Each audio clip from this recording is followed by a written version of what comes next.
Hunter, this might just be the clearest close-up photo of a Sasquatch anyone's ever gotten, and I promise you it'll leave you speechless.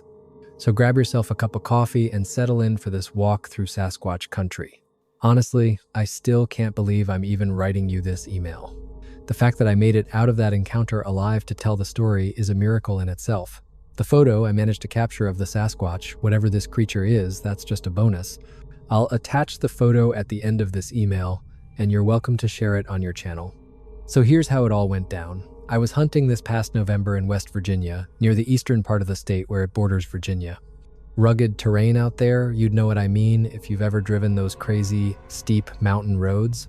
The kind where you absolutely need four-wheel drive, and even then it feels like a gamble. But I'm a gambling man, and that gamble paid off. That cold morning was crisp and clear, the first day of hunting season, and I was hoping to bring home a big buck. I'd had my cup of coffee and hit the road, even stopped at a McDonald's for a quick bite before tackling that steep mountain trail to what I call buck heaven. I had a good feeling about the day. I even wore my lucky camo hat, the one that always seems to bring me luck. Every time I've worn it, I've come back with something, and this day would be no different. Around 9 a.m., I reached the top of that dirt road and parked at the very first pull-off. By some miracle, I hadn't broken down on the way up. There weren't any other vehicles there yet, so it was all mine, just me in the quiet woods, perfect setting to clear a man's head. Not much happened in those first few hours, except I missed a big pointer buck. I cussed myself for blowing that chance, thinking maybe my lucky hat had finally run out of charm. The day dragged on and I didn't see much more deer sign. Honestly, it felt like the local herd was dying out on that mountain. I'd never been up there and seen it so dead, really dead. That's the only word for it. Not even a squirrel, not a rabbit in sight. By then, I'd walked about 4 miles from where I'd parked, standing in a clearing under some old power lines that cut across the ridge. My shadow stretched long as the sun dipped lower. Looking out toward the horizon, I realized I had only a few hours of daylight left. The view was good, though. I could see the whole valley below me. I could even spot that same McDonald's where I'd stopped earlier.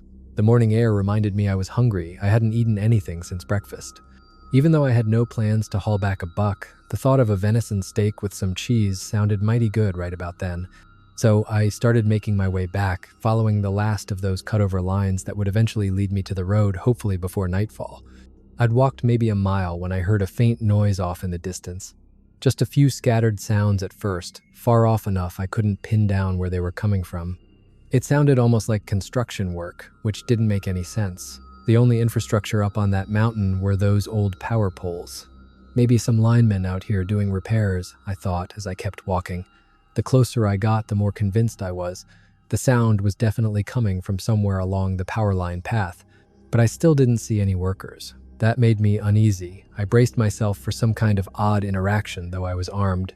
And like I said before, nobody really comes up on this mountain. Nobody would be expecting me, either. I didn't want to spook anyone.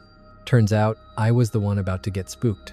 When I got within maybe 100 feet of the noise, I realized it wasn't coming from the poles at all. It was about 30 feet to the right, at the edge of the tree line, and it wasn't any kind of line work. It was the sound of a tree being chopped down.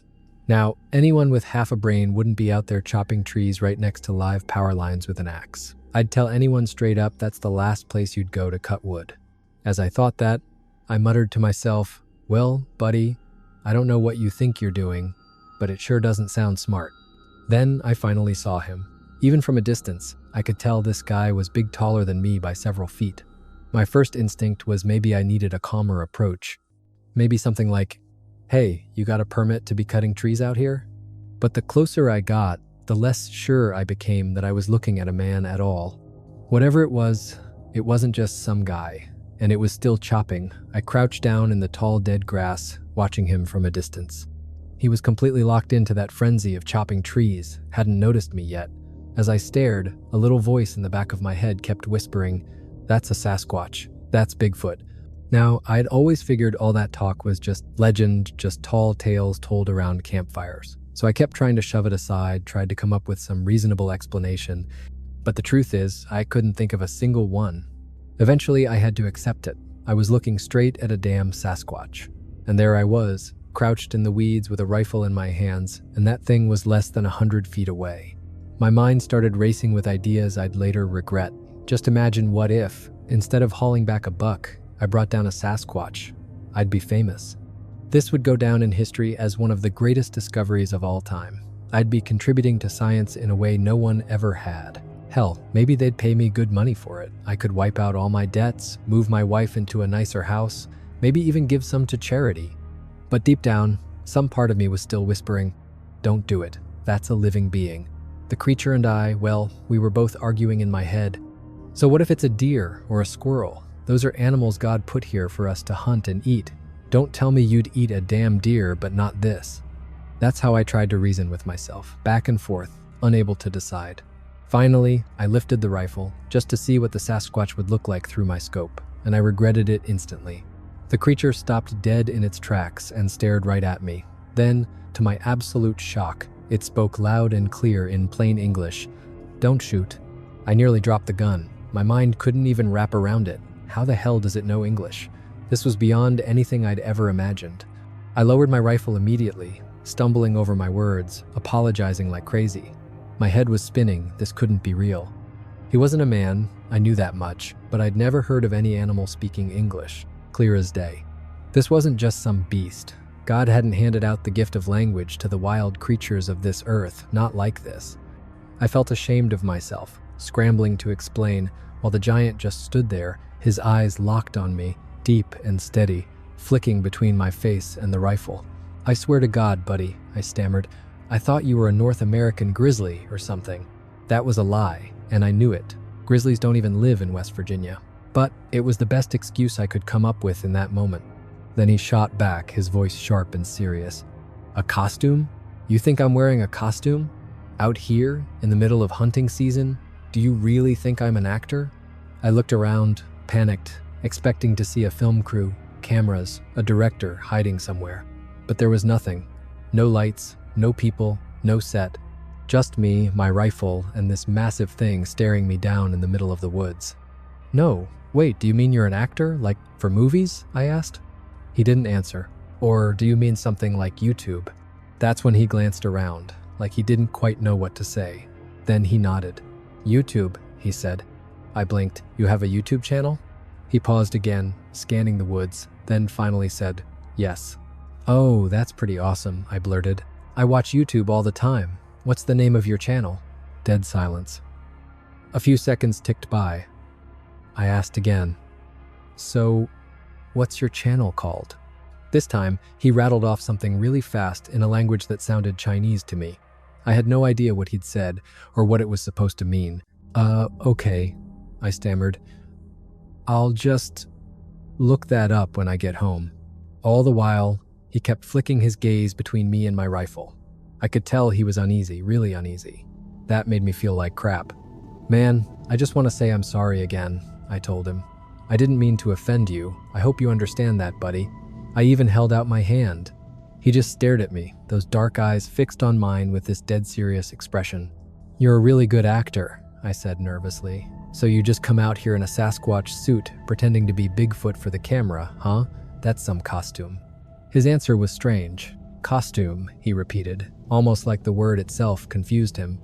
There was this moment of silence before I finally asked, "Well, yeah, so where'd you get that suit?" "McDon," he started, then cut himself off, almost like he'd slipped.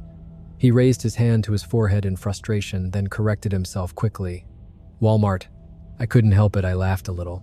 "Walmart? Man, I've never seen anything like this at Walmart. Hell, I don't even think I've seen a gorilla suit at Walmart. This thing's Hollywood level. Honestly, it looks better than that old Patterson-Gimlin film. Way more realistic. You'll see what I mean when I send you the picture I took. Look at it yourself and tell me, is that really some cheap Walmart costume?" I don't buy it.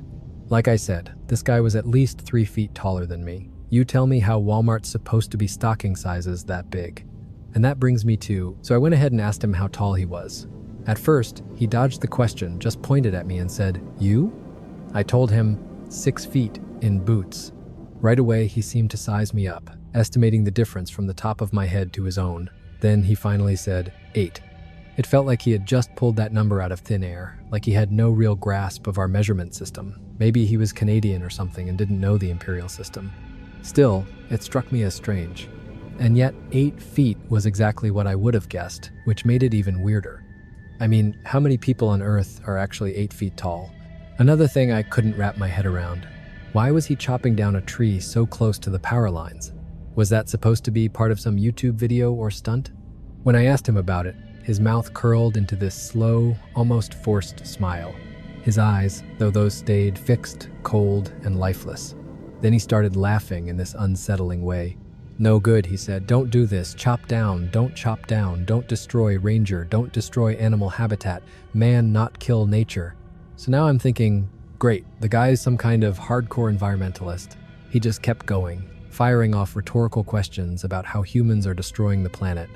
Honestly, if he hadn't been 3 feet taller than me, I might have argued back. But instead, I just nodded and said, "Well, you make some good points there." Thing is, he never actually answered my original question. I still don't know why the hell he was cutting down a tree right next to the power lines. There was one more thing I wanted to ask him before I left. "Hey," I said, "you mind if I get a picture with you? Just so I can show people I'm not lying when I say I met an 8-foot-tall YouTuber out here in the middle of nowhere wearing a Sasquatch suit." The way he reacted or didn't react was pretty much what I'd come to expect from this whole bizarre encounter. The guy muttered a few words I couldn't quite catch, but he didn't seem to have a problem with it. So I walked over, stood next to him, pulled out my phone, held it up, and snapped a picture. I looked up at him and said, "Well, it's been nice meeting you, man. Good luck with your videos." He ignored my goodbye and instead looked straight at my phone with this strange, confused, almost worried expression. Just as I was about to walk away, he said, "Wait, let me see." "You want to see the picture?" I asked. He nodded, so I handed him my phone, figuring he just wanted to make sure he looked okay in it. But as soon as he glanced down, his face tightened into pure anger. He didn't like what he saw. "You want to try again?" I asked, trying to calm things down. He quickly pulled himself together and forced out, No, it's good." Then, mimicking me, he added, "Very nice to meet you, man."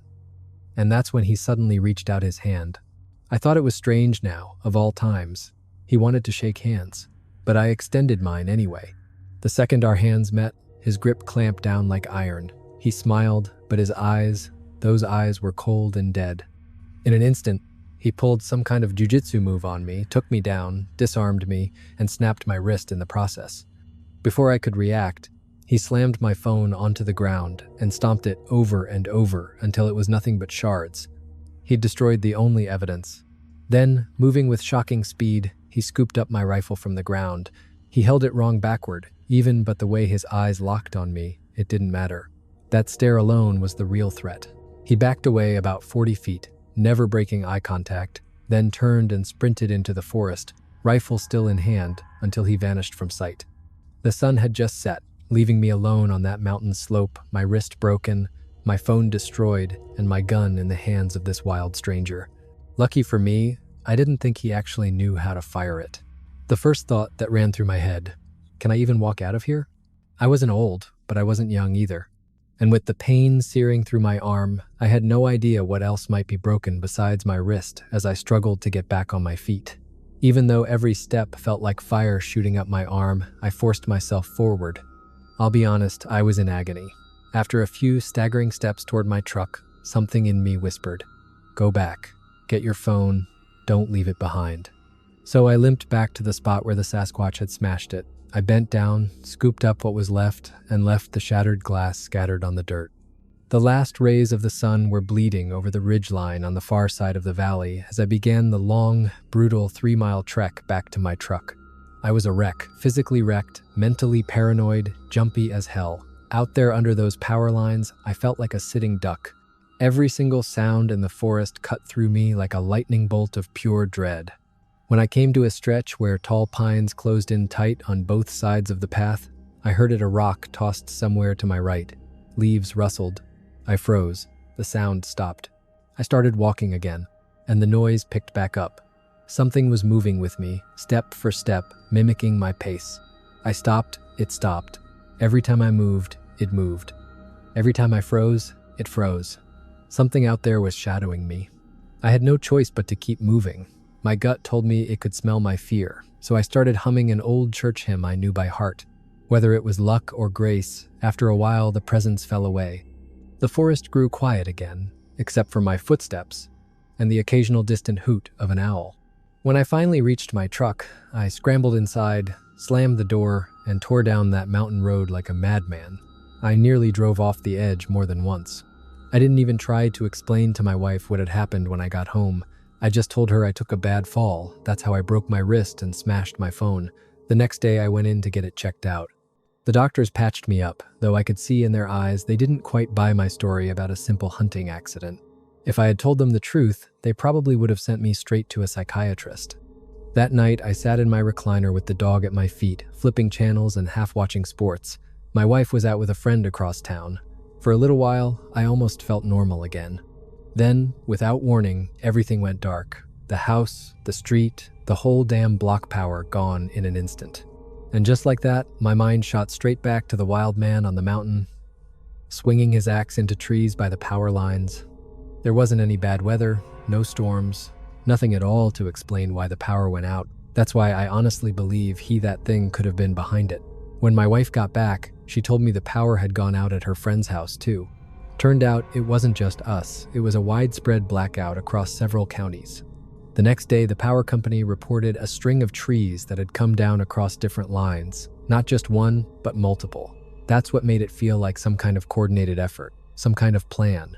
And up there in those mountains, the only someone I could imagine pulling it off was the Sasquatch. The timing was too perfect, it hit right at the start of hunting season. Think about that. If Sasquatch really hates hunters, and some of us, like me, are dumb enough to nearly pull the trigger, then maybe this is their way of striking back. A small-scale revenge. God only knows what they might be capable of doing next.